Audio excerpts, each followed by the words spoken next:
The Great Hall of the Galactic Council was the largest structure ever built by any species in the known universe. Its walls stretched so high that clouds formed near the ceiling, and its floors could hold the populations of entire planets. Today, representatives from over 200 species filled the chamber, their voices mixing into a low hum of anticipation. Counselor Trevith stood at the central platform, his insectoid body clicking with nervous energy. His 4 eyes scanned the massive doors at the far end of the hall. The humans were late. This was unusual. In the 200 years since humanity had joined the galactic community, they had always been punctual. Some called it a weakness. Trevith called it predictable. High Arbiter Malik floated beside him, his ancient form wrapped in robes that seemed to be made of pure light.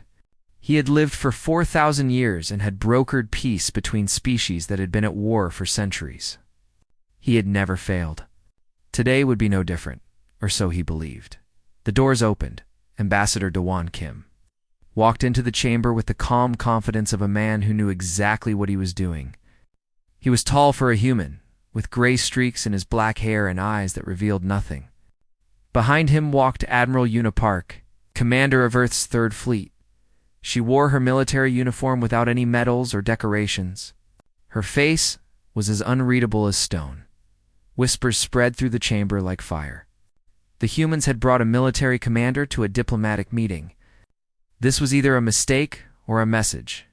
Ambassador Dewan reached the central platform and bowed politely to the council. He said nothing. He simply took his seat and folded his hands on the table in front of him. Counselor Trevith waited for the customary greeting. It never came. After an awkward moment of silence, Trevith cleared his throat and began. Ambassador Kim, you have been summoned before this council to answer for humanity's aggressive expansion into the Orion Arm. 12 species have filed formal complaints against your government. They claim that human activities have destabilized trade routes, threatened established territories, and created an atmosphere of fear throughout the region.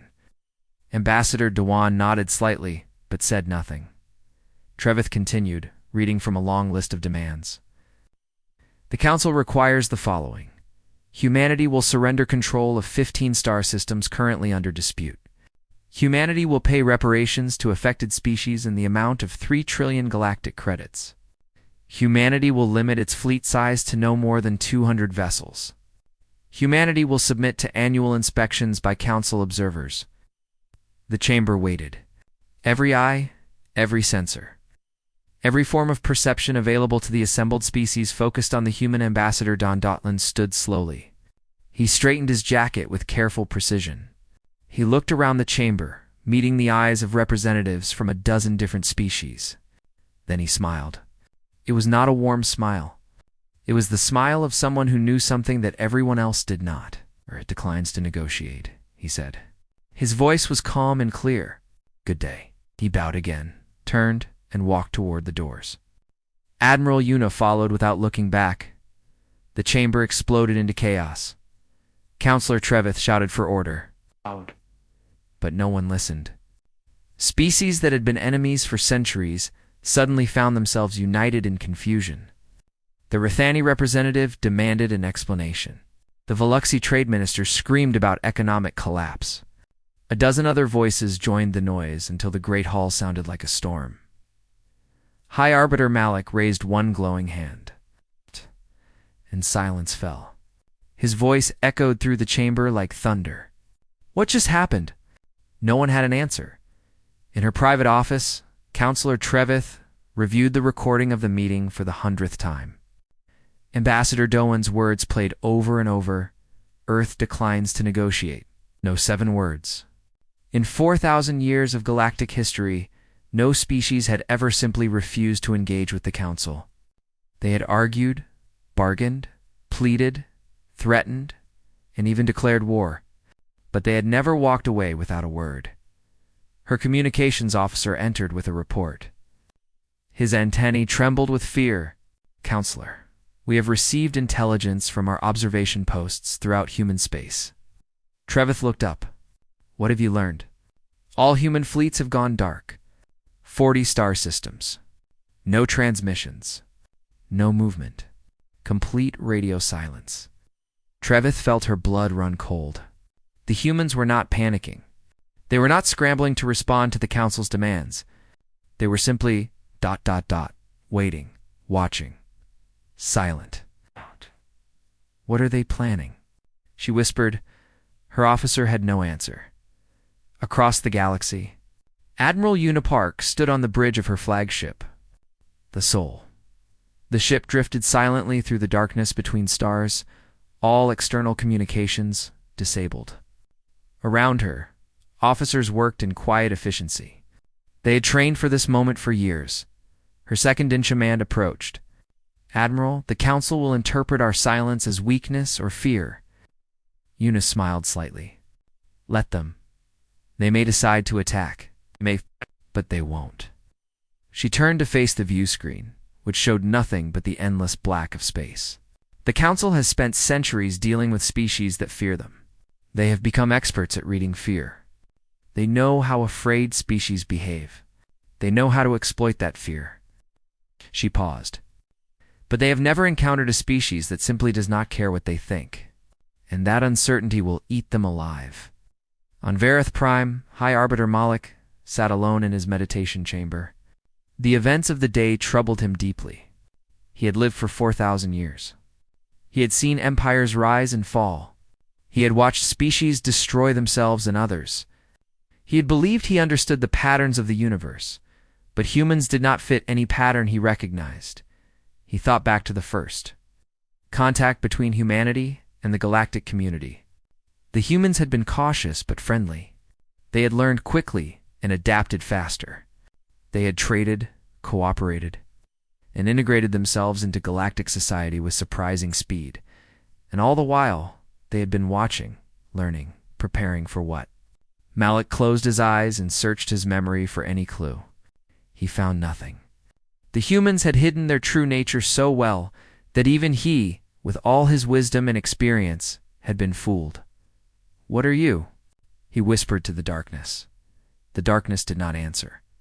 Somewhere in the void between stars, hidden among the asteroids and debris that floated through the galaxy, thousands of objects waited. They had been placed there decades ago, disguised as rocks and junk. They were not rocks. They were not junk. They were watching, listening, waiting for orders that might never come. And if those orders did come, the galaxy would learn what humanity truly was. 3 months before the council meeting, deep beneath the mountains of the Korean Peninsula, the most powerful humans in the galaxy gathered in a room that officially did not exist. General T-Hai Cho sat at the head of the table, his face showing the weight of decades of service. He had fought in the border wars of the outer colonies, had led humanity's defense against the Rathani pirates, and had watched too many good soldiers die for a galaxy that did not respect them. Today, he would make sure that sacrifice meant something. Captain Minho Ryu stood before a holographic display, his fingers moving through classified files that would cause a galactic incident if they were ever discovered. He was young for his position, but his mind was sharper than officers twice his age. Intelligence work suited him. He saw patterns where others saw chaos. Dr. Yoonji Beek sat quietly in the corner, her white lab coat contrasting with the military uniforms around her. She rarely spoke in these meetings, but when she did, everyone listened. Her work had changed the balance of power in the galaxy, and almost no one knew it. Director Sun Hee-han watched everything with careful eyes. As head of Earth's diplomatic intelligence, she had spent 30 years learning the secrets of every species in the known universe. What she had discovered had convinced her that humanity was running out of time. "Show them," General Teehee said. Captain Minho activated the display. A web of connections appeared, linking 12 different species in a pattern of secret communications, hidden meetings, and coordinated actions. For the past 20 years, 12 species have been working together to contain humanity's growth, Minho explained. They call themselves the Preservation Coalition. Their goal is simple: prevent humans from becoming a major power in the galaxy. The room was silent as the implications sank in. "The Rathani Collective has been funding pirate attacks on our cargo ships," Minho continued. They use third parties to hide their involvement, but our agents trace the money back to their central government. Over 2,000 human merchants have died in these attacks. They changed the display. The Veluxi have been selling our trade routes to our competitors. Every time we establish a new shipping lane, they sell the information within weeks. Our economic growth has been sabotaged from the beginning. Director Sun Hee spoke up. It gets worse. Tell them about Resolution 7742. Minho nodded grimly. 3 months from now, the Council will present humanity with a list of demands they know we cannot accept. When we refuse, they will invoke Resolution 7742, which has already been drafted and approved in secret sessions. The resolution authorizes a peacekeeping force of 500,000 ships to occupy human worlds. General T's hands clenched into fists. They never intended to negotiate. The entire diplomatic process is theater. Correct, Director Sun Hee confirmed. They're counting on us to behave like every other species before us. They expect us to argue, to bargain, to make concessions. Each concession weakens us further until we are too weak to resist. The room fell silent again. Everyone understood what this meant. Humanity was not facing a diplomatic dispute. They were facing extinction. Dr. Yunji finally spoke. Her voice was soft, but carried clearly through the room. General, you asked me 3 years ago if Project Jongsun would be ready when we needed it. The answer is yes. All eyes turned to her. She stood and walked to the display, replacing Minho's files with her own. A map of the galaxy appeared, dotted with thousands of tiny red lights. Project Jongsun consists of 4,847 automated defense platforms, she explained. Each platform is disguised as an asteroid or a piece of space debris. They have been deployed over the past 30 years throughout human space and far beyond. She zoomed in on a cluster of red lights. They surrounded a familiar world. These platforms orbit the Rathani homeworld. They have been there for 15 years. The Rathani have never detected them. She moved to another cluster. These surround the Veluxi trade hub. The Veluxi use this station as the center of their economic empire. One signal from us, and it ceases to exist. General Teehee leaned forward. What about the council itself? Dr. Yunji smiled slightly. It was not a pleasant smile. Varith Prime is surrounded by 312 platforms. The council has no idea they are there. If they attempt to launch their peacekeeping force, they will discover that their command structure no longer exists. The weight of this revelation settled over the room. Humanity had been preparing for this moment for decades. While the council had been plotting their subjugation, humans had been quietly positioning themselves to win. Director Sun Hee stood. This brings us to the plan. The council expects us to negotiate. They have prepared responses for every argument we might make. They have practiced manipulating our emotions, exploiting our fears, and dividing our leadership. They are experts at this game. She paused. So we will not play their game at all. General Teehee raised an eyebrow. Explain. We refuse to negotiate. Completely. We walk out of the council meeting without a single demand, a single threat, or a single explanation. Then we go silent. All communications, all trade, all diplomatic contact, nothing. Minho understood immediately. They won't know how to respond. Their entire strategy depends on us engaging with them. Exactly, Director Sun Hee said. Every species they have ever conquered made the same mistake. They tried to reason with a council that had no intention of being reasonable. They wasted their energy fighting a battle they could never win. We will not waste our energy. We will simply wait, Dr. Yunji added. And while they panic, they will eventually detect the Jongsun network. They will realize that we are not weak. We are not afraid. We have been ready for them all along. General Teehee stood and walked to the window. Beyond the reinforced glass, the mountains stretched toward the sky, ancient and unmoved by the concerns of any species. They have never encountered a species that doesn't beg, he said quietly. They don't know how to handle one that doesn't speak. He turned back to face his officers. Prepare the fleets. Activate the communication blackout protocols. And make sure Ambassador Dewan understands his role. Director Sun He nodded. He's been waiting his whole career for this moment. In the weeks that followed, humanity prepared in silence. Ships were repositioned. Communication codes were changed. Every human in the galaxy received quiet instructions to remain calm, continue their daily lives, and trust that their government knew what it was doing. Ambassador Dewan practiced his speech. 7 words. He said them over and over until they felt natural, inevitable, unstoppable. Earth declines to negotiate. Good day. The galaxy was about to learn that silence could be louder than any scream. 1 week after the walkout, the galaxy began to break. Counselor Trevith had not slept in 4 days. Her office was filled with urgent messages from every corner of known space. Trade networks were collapsing.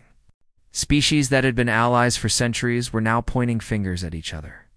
And the humans remained completely silent.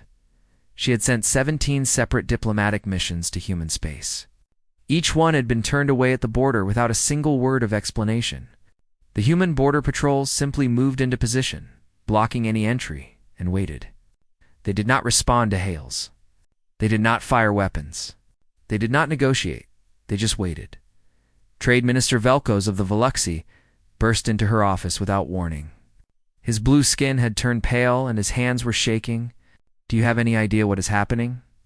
he screamed. "Our entire economy is collapsing." Trevith looked up warily.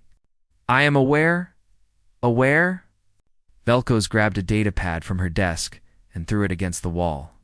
60% of the galaxy's communication networks run on human-manufactured quantum processors. 60%. And they have stopped all exports. Do you understand what this means? Trevith understood. The Veluxy had become dependent on human technology over the past century. They had not bothered to develop their own because it was cheaper to buy from Earth. Now that choice was destroying them. "We need to fix this," Velkos demanded. "We need to force the humans to resume trade. Send the fleet. Blockade their worlds. Starve them into submission." "With what ships?" Trevith asked coldly. "Half our fleet is currently unable to communicate because their processors are failing. The other half is too scattered to assemble in time." Velkos stared at her in horror. He had not considered this possibility. None of them had. Across the galaxy, similar scenes played out. The Rithani Collective discovered that their banking systems relied on human encryption algorithms. When those algorithms stopped receiving updates, their entire financial network became vulnerable to attack. Within 3 days, hackers had stolen trillions of credits from Rithani accounts. The Marathi Federation learned that their medical equipment used human-designed software. Hospitals across their empire began to fail as the software crashed without support. Thousands of patients died before they could find alternatives. The Kelix Dominion realized that their food production systems were automated by human AI. When that AI went offline, their harvest machines stopped working. Billions faced starvation. Species that had never had direct contact with humans discovered that their economies were connected to Earth through countless invisible threads. Those threads were now being cut, one by one.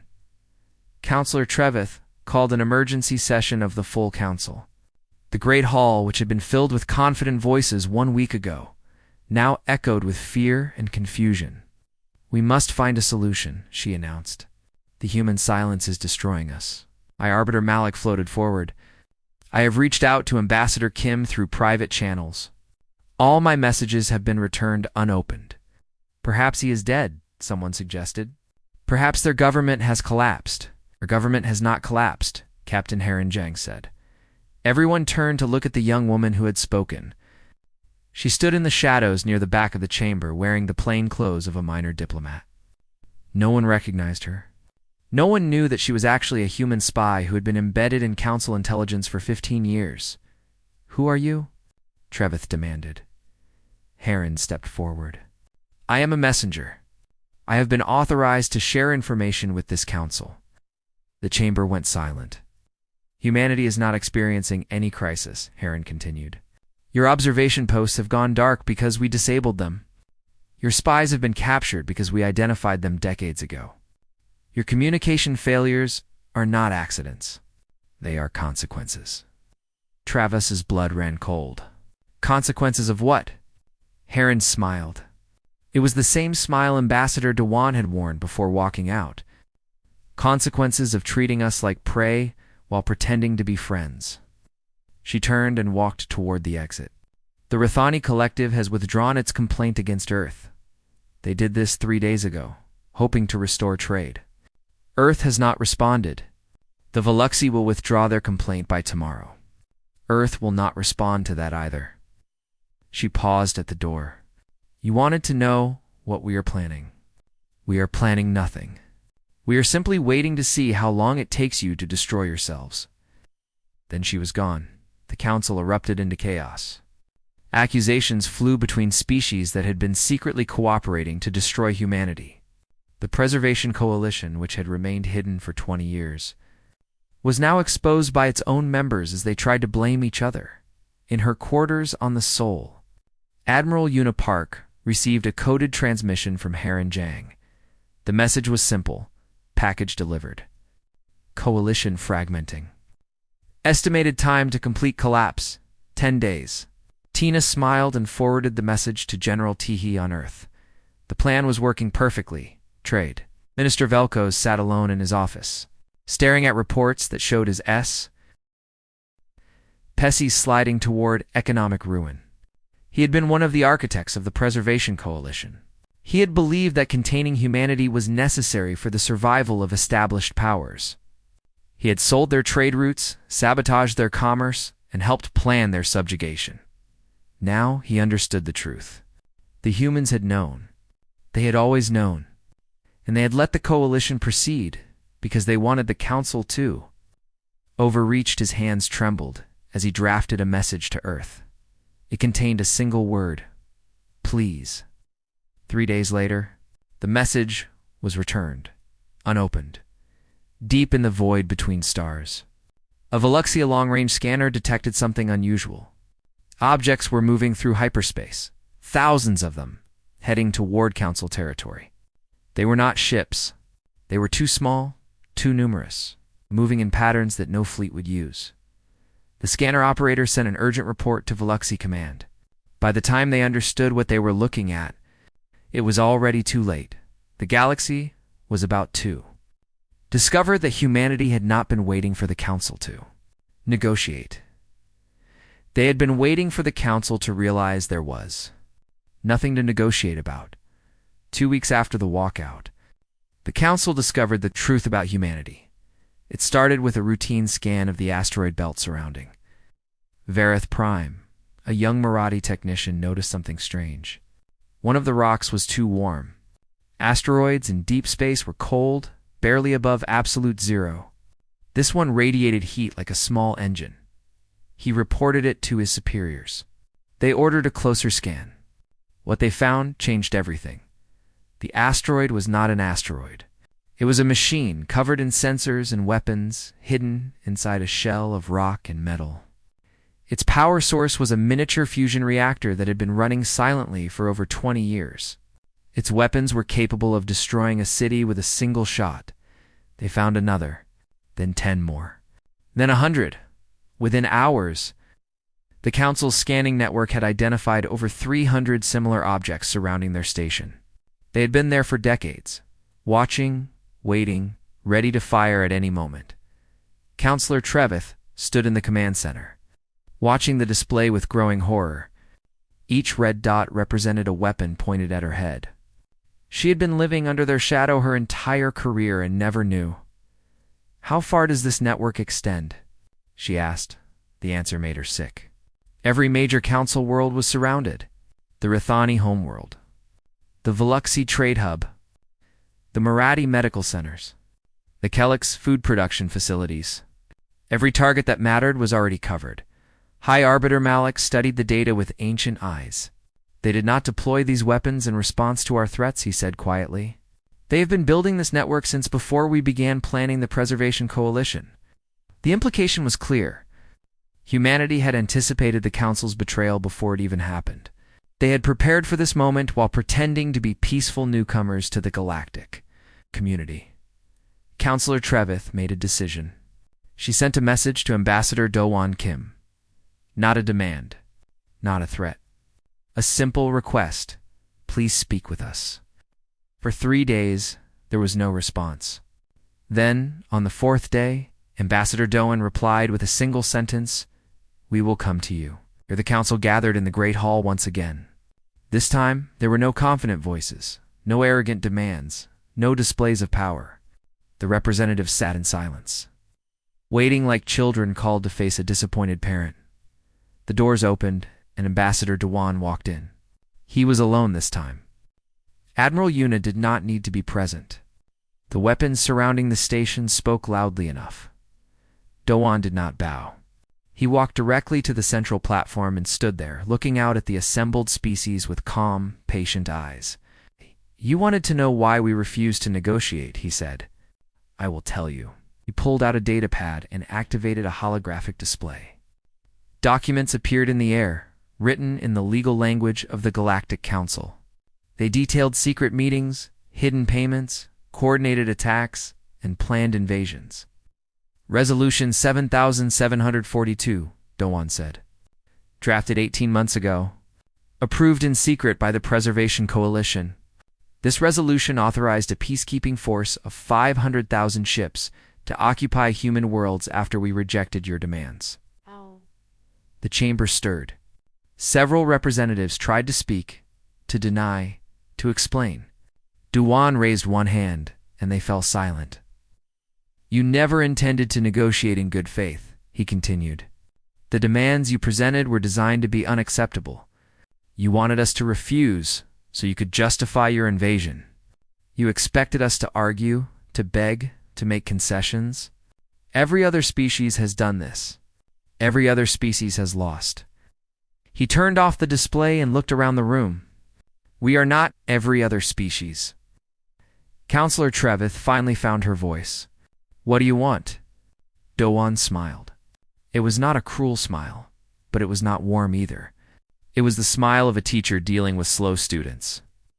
"We want what we have always wanted, to be left alone. We did not seek power over your worlds. We did not plan to conquer your territories. We simply wanted to build our civilization in peace. You made that impossible." He paused. "So now, we will have peace on our terms." A holographic image of Admiral Yuna appeared beside him. She stood on the bridge of the Soul, surrounded by officers monitoring displays that showed the entire Zhangzheng network. "The weapons platforms will remain active," Yuna said. "They will remain in position around every world that participated in the Preservation Coalition. Consider them a guarantee of future honesty." Do-won pulled out a second datapad. "These are Earth's terms. The secret agreements of the Preservation Coalition will be dissolved immediately. All participating species will sign new treaties with humanity based on transparent, equal terms. Human space will remain independent, with no council oversight, no inspections, and no restrictions on our growth." He set the datapad on the table. "You have 1 week to accept. If you do not accept, the weapons platforms will remain active indefinitely. Trade with humanity will not resume. Your economies will continue to collapse. Your populations will continue to suffer." Trade Minister Velkos stood up. His voice cracked as he spoke. "And if we attack the platforms?" Admiral Yuna answered. "Each platform is designed to transmit a signal if it is destroyed. That signal will activate every other platform in the network. You cannot destroy them faster than they can fire. We tested this." The chamber fell silent. There was nothing left to say. Humanity had won without firing a single shot. They had won by understanding their enemy better than their enemy understood itself. Ambassador Do-won turned to leave. At the door, he paused and looked back at High Arbiter Malik. "You have lived for 4,000 years, Do-won said. In all that time, did you never wonder why we were so eager to learn from you?" Malik had no answer. "We were studying you," Do-won said. "We learned how the galaxy works. We learned what mistakes other species made. And we made sure we would never make those mistakes ourselves." He walked out without looking back. The doors closed behind him with a soft sound that echoed through the silent hall like thunder. "Counselor." Trevith picked up the datapad containing Earth's terms. Her hands shook as she read them. They were fair, even generous. Humanity was not demanding revenge. They were not asking for territory or resources or submission. They simply wanted to be recognized as equals. It was the most terrifying thing she had ever read, because it meant that humans had never wanted to destroy the Council. They had only wanted to make sure the Council could never destroy them. And now, that goal had been achieved. 6 months after the walkout, the galaxy had changed forever. President Jiho Kwan stood before the United Nations of Earth, addressing billions of humans across 40 star systems. The Great Assembly Hall in Seoul was filled with representatives from every human colony, every space station, every outpost at the edge of known space. They had gathered to celebrate something that had never happened before. Humanity had become a true power in the galaxy. We did not seek this conflict, President Jiho said, his voice calm and strong. We did not want it. For 200 years, we tried to build friendships with our galactic neighbors. We traded fairly. We cooperated openly. We believed that kindness would be returned with kindness. He paused, letting the weight of his words settle over the audience. We were wrong. The species we trusted were plotting our destruction. They smiled at us while planning to chain us. They welcomed us while preparing our cages. If we had continued to trust them, we would have been conquered, occupied, and erased from history. The audience was silent. Everyone remembered the fear of those first weeks when the government had gone silent and no one knew what was happening. Now they understood why. But we did not trust blindly, President Jiho continued. Our intelligence services saw the truth. Our military prepared for the worst. Our scientists built weapons that our enemies could not imagine. And when the moment came, we did not beg for mercy. We simply refused to play their game. He smiled. The galaxy has learned something important about humanity. We are not easily frightened. We are not easily manipulated. And we do not surrender. Ever. The assembly erupted in applause. Across the galaxy, the terms of the new order were taking effect. The Rathani Collective and the Veloxy Trade. Federation had been expelled from the Galactic Council for their roles in the Preservation Coalition. Their seats were given to species that had played no part in the conspiracy. Species that had watched humanity's rise with curiosity rather than fear. Trade had resumed, but on different terms. Human quantum processors once again flowed through the galaxy, powering communication networks and financial systems. But now, every species that used them had to sign a transparency agreement. No more secret coalitions. No more hidden plots. If any species was found to be conspiring against humanity, they would lose access to the technology their civilization depended on. It was not a punishment. It was insurance. Captain Minho Ryu, now promoted to colonel, oversaw the new intelligence network from his office on Luna. His screens showed reports from across the galaxy, tracking the activities of every species that had ever threatened Earth. Some were rebuilding their economies with humility. Others were still resentful but powerless to act. A few had genuinely changed their views about humanity. His assistant entered with a new report. The Calic's Dominion has requested a meeting with Ambassador Dewan. They want to discuss a long-term trade agreement. Minho nodded. The Calics had never joined the Preservation Coalition. They had been suspicious of humans, but had never acted against them. Now they saw an opportunity to build real friendship with a rising power. Schedule the meeting, Minho said, and make sure the Calics understand that we know they were not our enemies. That matters. Ambassador Doan Kim had become the most famous diplomat in the galaxy. Species that had once dismissed humans as primitive newcomers now watched his every word with careful attention. When he spoke, governments listened.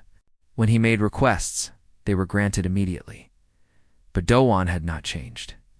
He still dressed simply, spoke softly, and treated everyone with courtesy. He did not use his power to humiliate or dominate. He used it to build something better. The goal was never revenge, he told a gathering of young diplomats in training. Revenge creates new enemies. We wanted security, not destruction. The Council feared us because they thought we would act as they would have acted. We proved them wrong. He smiled at the students. That is the greatest victory of all. Not defeating your enemies, but showing them they were wrong about you. On Varath Prime, Counselor Trevith sat in her office, reviewing reports about the new galactic order. The Preservation Coalition was gone, its members scattered and disgraced. The council still functioned, but its power had been reduced. Humanity had not demanded seats on the council or control over its decisions. They had simply made it clear that the council no longer controlled them. It was, she admitted privately, a more generous outcome than they deserved. A message arrived from High Arbiter Malik, requesting a private meeting. She accepted and found him in his meditation chamber, floating in the soft glow of his ancient robes. I have been thinking about what happened, Malik said. In 4,000 years, I believed I understood the patterns of the universe. I was wrong. Treveth said nothing. She had no comfort to offer. The humans taught me something valuable, Malik continued. We assumed they were like every other young species, eager to be accepted, desperate for approval, willing to compromise to gain status. We never considered that they might be watching us, learning from our mistakes, preparing for the moment we betrayed them. He turned to face her. We were the experiment, Counselor. They were the scientists, and we failed their test. Trevith understood.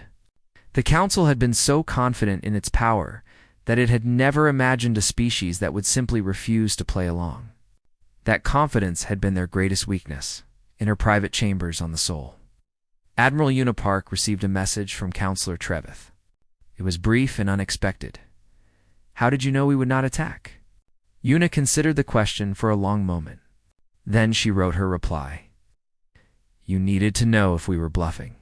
The only way to know was to watch and wait. But by the time you finished watching, you had lost too much to risk fighting. We did not gamble on your honor. We gambled on your fear of uncertainty. Uncertainty is more powerful than any weapon. She sent the message and returned to her duties.